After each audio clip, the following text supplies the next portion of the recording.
Okay, chapter 7, Rich Dad, Poor Dad. There's a lot of neat stuff going on in this chapter. Let's dive into it. It talks about being a little bit greedy, and that hit me the wrong way at first. I thought that's not good, but then I was thinking a little more about what he was saying and looking forward to sharing my take on it now. Let's do this in the order that we always do. Chris, you want to give us your thoughts? Absolutely. Hey everybody, a lot of interesting quotable material in this chapter. I could go on for an hour, but I won't. I really thought it was interesting when he's relating about losing to win, basically, and talking about the attitude of a Texan. When he's talking about winning and losing, Robert says winning usually follows losing before learning to ride a bike. I fell many times. I've never met a golfer who's never lost a golf ball. I've never met people who fell in love who haven't had their heart broken, and never met a rich person who has not lost money. So fearing losing money, fearing loss isn't the way to go. He talks about Texans. What do Texans think like? They think big, right? They're talking about, and I want to quote this out of the book, Texans don't bury their failures. They get inspired by them. They take their failures and turn them into rallying cries. Failure inspires Texans to become winners, and that formula is not just the formula for Texans, it's the formula for all winners.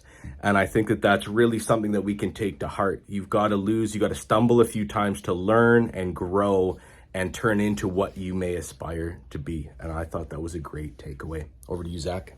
Hey, it's been probably a decade, maybe longer, since I first read this book, and this was one of the chapters that I really struggled with out the gates. I think because the way that he talks about failure and success and entrepreneurship, I actually went back and looked at the latest census data, and so for British Columbia, only 32% of Canadians are self-employed in BC.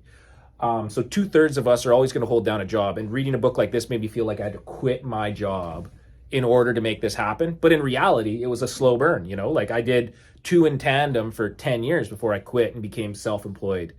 And so the one of the things is he has an acronym for FOCUS, which is follow one course until successful. I thought that was on point. And then the other thing that changed the way that I structured my business and helped me get the confidence to break out on my own was paying yourself first. There's another great book by David Bach called The Automatic Millionaire that dives into, like, the whole book's on this point. But I think setting money aside for yourself first and then using the pressure of your other bills to find other avenues is really smart. Might not work for everyone, but I think it's really, really great. So I think those are the two main key points that I wanted to hit on. What about you, Aaron? Awesome. Yeah, I want to expand a little bit on what you're just saying about paying yourself first. I remember reading that when I was 18, or when did I read this book? 18 years ago, whatever. When I was 20, and it's scary. Let's be honest. Pay yourself first, put this money over here, and then make it work that you can pay your bills with what's left over. When I was going to school, I was DJing at a pub in Brock on the weekends, and I asked a guy I knew who's an investment banker in town if I could put some money away, because I knew I needed to at least sock some away.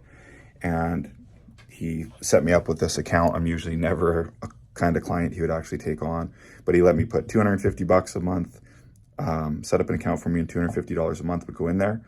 After 2 years, I just gotten my real estate license, and there was $7,000 in there. And this is the most money I'd ever had.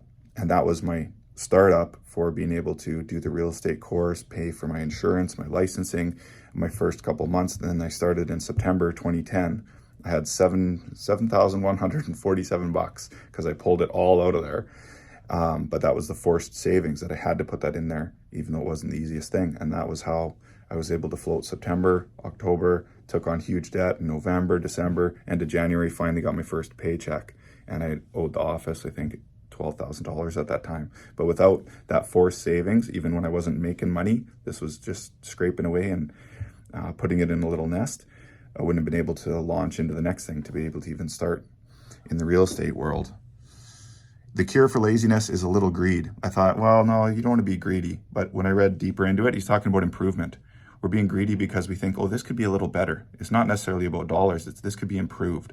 wanting more. And that's not a bad thing. You got to have a little bit of greed. He says if you're a super greedy person, everything's going to fall apart, obviously. But that little bit of desire for improvement is what he's referring to as a little bit of greed and wanting something better. So I think that's sweet. And he also talks about finding what people miss in a deal. When you're actually looking at deals, if you're new to real estate and you haven't looked and analyzed a bunch of rental properties, you're not going to know what to look for, what things are unique and stand out. But once you get into the flow of it, or you have, somebody who's done it helping you, you'll be able to see that people miss things. And that's the key to success, is finding what people miss. That was a huge quote. Anything else? Absolutely, yeah. Just one last thing. Again, with the attitude, and I like this. It says 90% struggle financially because they play not to lose, they play not to lose instead of playing to win. So 90% struggle financially because they play not to lose, they don't play to win. And I thought that was an interesting concept too. Everybody's got their own comfort level, but I think that your attitude does play into it a lot. What do you think, Zach?